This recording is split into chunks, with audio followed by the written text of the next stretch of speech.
Welcome back, guys.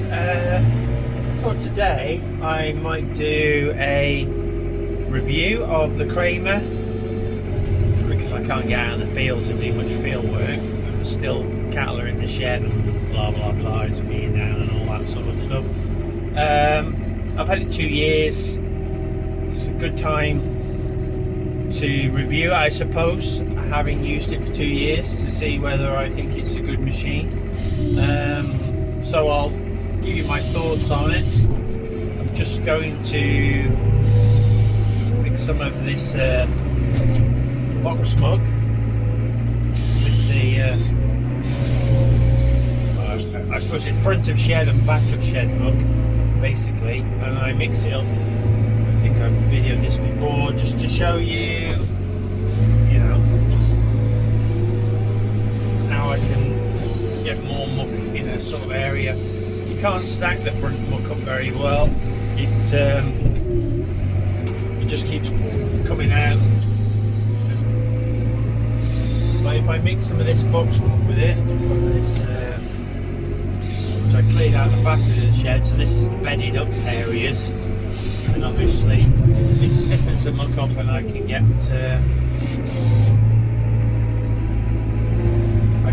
it to stack up a lot higher then. So I took a few bucketfuls up with it.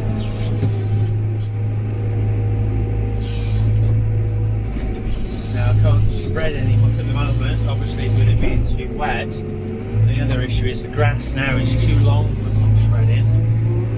So I shall hold on to this until I've grazed some fields, and then I will try and follow it up, spreading some muck, which shouldn't be an issue unless it goes particularly dry. Whoops, you seem to have dropped down. Hang on a second. You're back. So yeah, that's what I'm on at the moment. And then we need to do a service on the Kramer. Service before I had it, and I know I don't do big hours. I think it's due for a service. There's the engine. So although I do all the services on the tractors myself, I thought I might get somebody in with some knowledge of the Kramer.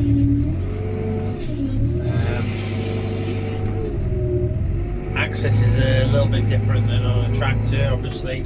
I grew up with Ford tractors and international tractors, so I've used those all my life, and I'm fairly confident when it comes to servicing and some of the more basic repairs, whereas the Kramer, I don't know too much about it. Obviously I check the levels and grease it regularly, but in terms of the engines, it's a Perkins engine in this one, about 60 horsepower, probably similar to what you might get in a 64 horsepower Massey.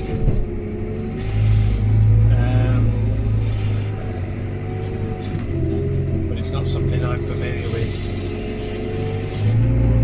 Right, so we can stack this up a bit, mix it up a bit. This is one thing where Kramer is better than a tractor, because I don't use it that much, but the telescopic boom means I don't have to drive right into the muck. I can push right out another metre. It's very, very useful.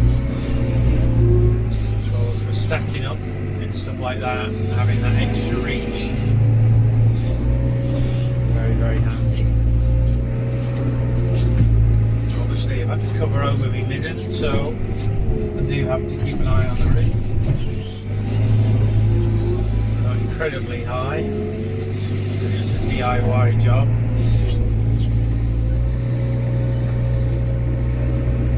Touch wood.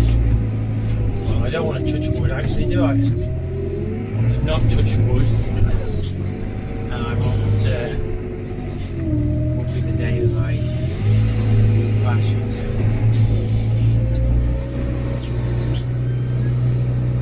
So yeah, So mixing the 2 mulch together means I can get it up to about 2 meters high, whereas it's a struggle to get it even 1 meter high otherwise. Hopefully things will change. I'll get some dry weather, but I don't know whether you can see that there is a load monitor in here. Something else that wasn't on the tractor. It doesn't warn me when I'm getting near the weight limit.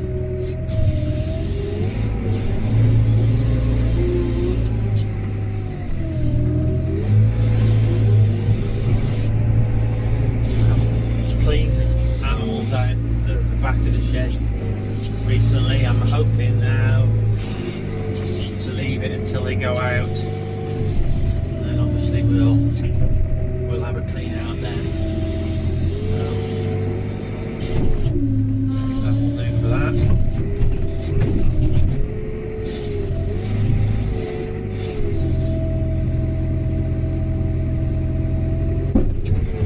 Just going to get out a minute. I do like to just get the bucket in, and I just like to get a shovel in and clean the bucket out before I drop the bucket off, just in case I want to use it for something like fencing, or you never know. At least it's most of the muck's out of it, and what's left in it's dried out. I can use it for other stuff.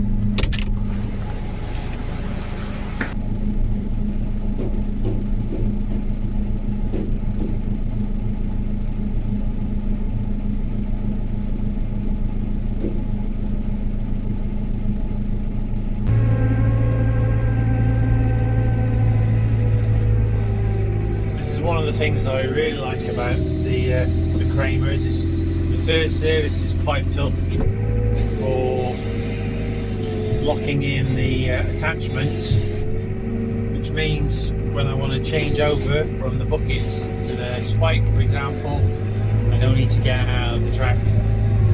That sounds very lazy, but when you're getting older, getting on and off, or not having to get on and off is a real bonus. Come a long way from where we used to have a trip loader. I think the first trip loader we had didn't even have pins in it. We used to have bolts in it.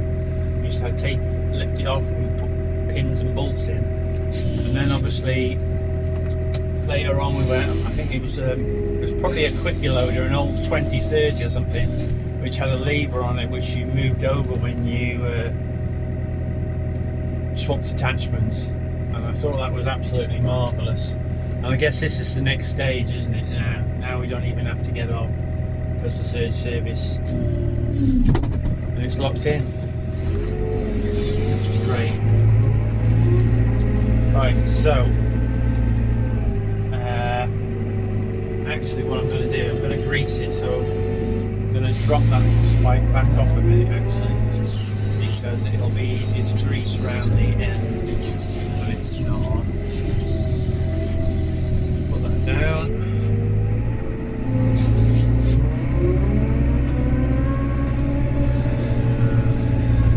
Park it over here.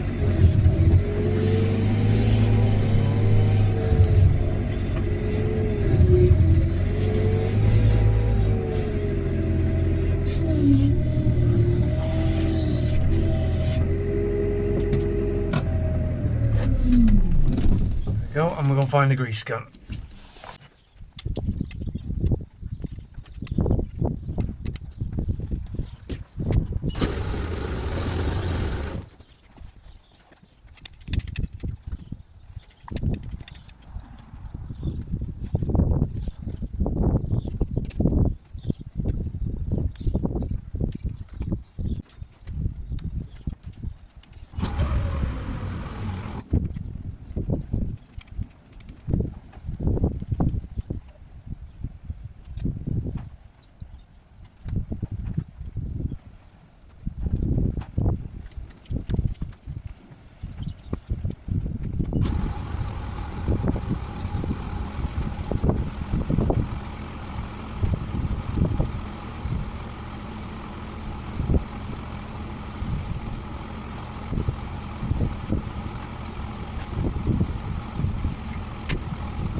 So there you go, it's had a bit of a swill off.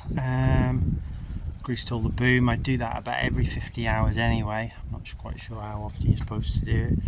And I've had a bit of a brush out inside, just to make it a bit more respectable for a review when the guys come to service it. So yeah, I suppose I should talk about the ownership of it really. 2 years, probably not done a huge amount of hours on it, maybe a couple of hundred. Do about 100 hours a year on the tractor. Didn't really look at this, so I suspect it's something about the same. In that time, have I had much trouble with it? Not really, no, it's been great. Very, very useful machine around the farm. When I bought it, I just had a loader tractor before, so the reason for buying this was to have something that was more handy and a little bit more stronger than the loader, but I also wanted something that was a bit more compact. So the reason I bought this was it was narrow. It's only about 6 foot wide. Now I noticed lately there seems to be a bit more interest in compact telehandlers, whereas I suppose this has been out, well, it's 25 years old this year, so as a compact telehandler or so, it's been out for a long time. When I wanted to buy something though, because I was looking at something on a limited budget, there wasn't much around. I looked at this, I looked at a Manitou 523, which is, I think is the same as what Tom Pemberton has. I looked at one of those. I also looked at a Matbro, which was another wheeled loader but with a telescopic pivot steer, as opposed to this, which is an all-wheel steer. I had to rule out old JCB load-alls because of the width. They were too wide. I think they were around 7'6" wide, as were some of the other Merlots and Manitous. I think just the width of them was too wide. I understand why they're too wide. It's because when you're lifting stuff up with the boom, obviously it's more stable to have a wider wheelbase, but it doesn't really suit a livestock farm, getting in and out of sheds and buildings and things. It really didn't work for what I wanted it to do. So this is great. What I particularly like about it, so the real positives are the four-wheel steer, makes it incredibly nimble. I'll just show you. I'll whiz around on the yard so you can see what I mean.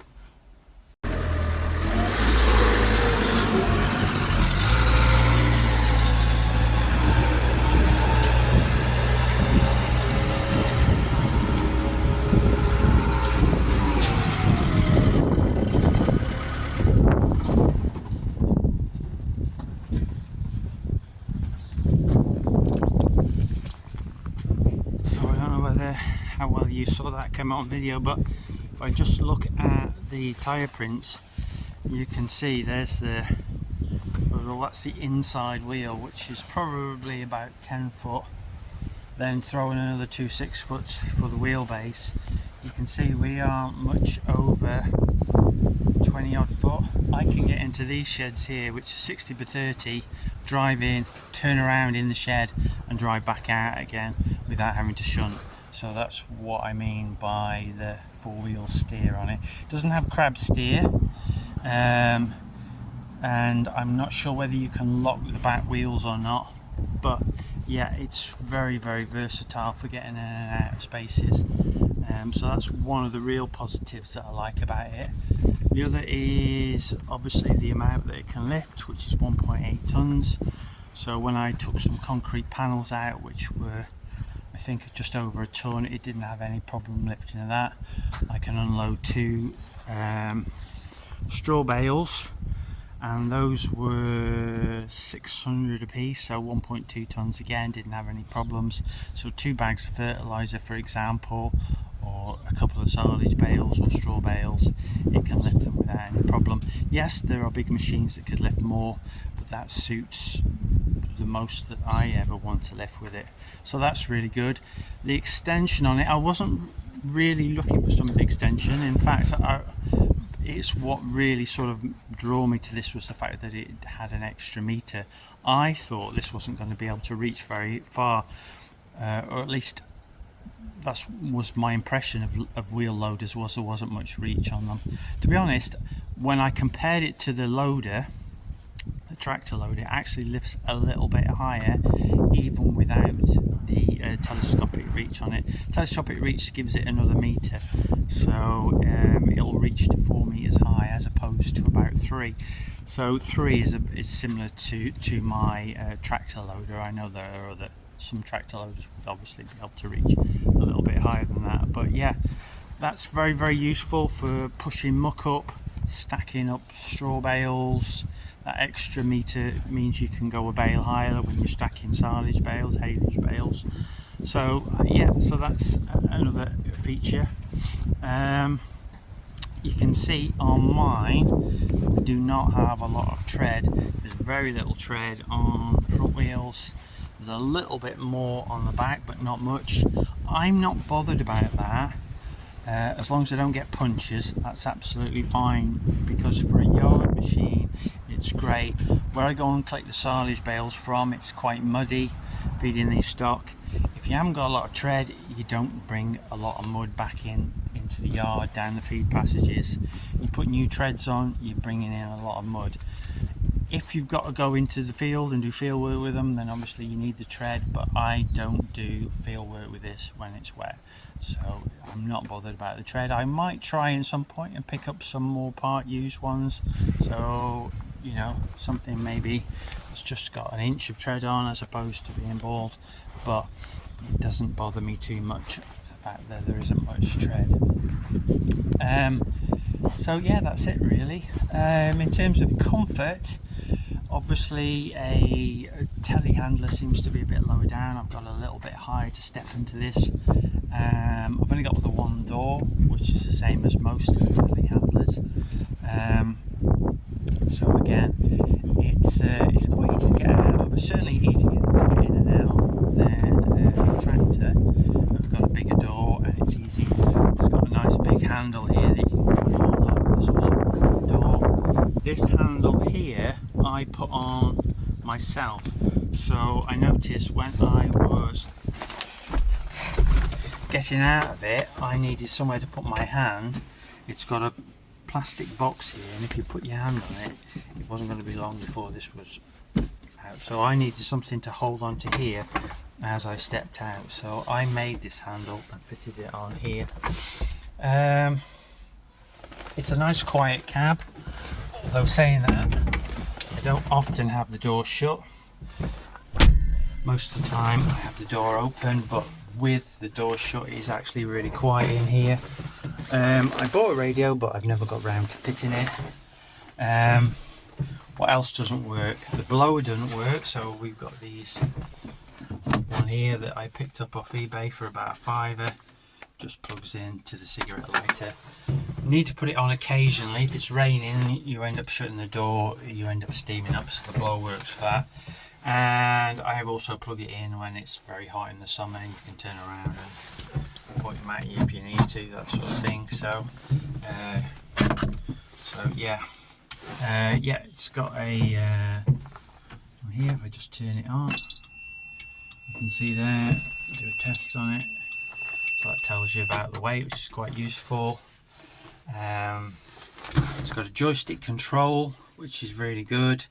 So it's hydrostatic, so top button is forward, bottom button is reverse. These two buttons on this side work the boom, the telescopic boom. This is our third service, and then obviously this is just works like a normal joystick. So on the floor then we've only got two pedals, brake and accelerator. Yeah, and nice light on the steering, handbrake of course, and that's about it really. It's only single speed, however it does have this power eco option.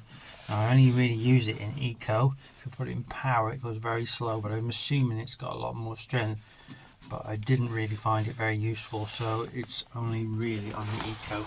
I think it goes up to about 20 km/h, but I've never been on the road with it. I've only been up and down the sort of drive that's here. But yeah, quite good visibility is another thing that I probably should mention. And certainly compared to a telehandler, I can see almost where all four wheels are. So you can see the two front wheels from where I'm sitting. On the side here you can see that's your mudguard, that's the width of your one wheel, and you look out the other side, you can see your other mudguard and the wheels directly under that. Not quite so much you can see on the back, but it isn't very far. The bonnet at the back doesn't stick out very far, maybe about half a metre, and then there's about another 6 inches of that where there's a sort of tow bar on it.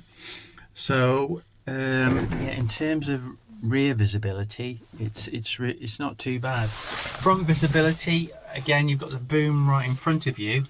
Compared to the Macbro I looked at, the boom is lower down. That was more up here, the top of it, so you were more looking around it. This, if you've got the boom down, you can see really clearly. So the boom at the moment is about a metre off the ground. So if you were, you know, driving around with bales or a bucket on, you normally keep it low for safety. You've got really good visibility. Obviously when I lift it up it does come up, but for loading and that I've not really found an issue. I can see quite clearly, better than I thought, and I think actually, you know, that makes it better in a way than a telehandler. When I sat on a telehandler, you've got the boom on the side of you here, and you know, I've noticed the new ones, they're fitting cameras on them so that people can see better, and the older ones tended just to have big mirrors. But on this, you know, I've got really great all-round good visibility. I think, you know, I'm obviously a little bit higher up, which obviously helps, but in terms of visibility, I think it's a lot better than a telehandler. I've also got mirrors here. I can see, I can see down, see the wheels in those, which is useful. Telehandlers are a bit lower down, so if you've got low sheds, low roofs, low roof lines, then this is not going to be quite as good. Wheel loaders tend to be higher in headroom. I think this is about 8 feet, so it's not really tall. Normal building's not a problem, but sometimes like poultry sheds, pigs, etc., I think some of those have quite low buildings, so, or low doorways. So, but yeah, that's about it. Yeah, really pleased with it. This has done a lot of hours, but it has had an engine change at some point before I bought it. I'm having them out to service the engine and check over everything else in the next few days. And that's it really. I suppose I should stop talking because I've yabbered on a bit, but yeah, that's my review of telehandler. Would I want to go back to a loader? No. Is a loader so bad? No, a loader is really good, and as I said, it's what suits you. The downside with this is obviously we've got nothing on the back. We haven't even got a pickup hitch on this. We've got an ordinary hitch for towing, but there's no pickup hitch, and I don't think there's one suited for it. So when I'm getting bales in, I have to use the loader tractor for that, because obviously I'm on my own. So in order to dropping the trailer off and loading up the bales, it's a one person job for me. If there's two of you, then this would be a lot better for loading and unloading bales, just because of the mobility of it. Do tractors better in any other way? Well, probably a bit cheaper in terms of parts and servicing than this would be, and a tractor might be a little bit more comfortable. These are a bit hard, a bit bouncy. It's supposed to be a suspension seat, but it doesn't seem to have much suspension in it to me. So if you're on anything other than really flat ground, you do tend to bounce about a bit, like as if you're driving a forklift truck. But yeah, but other than that, yeah, really pleased with it. Anyway, thanks very much for watching, guys, and I'll catch you again soon.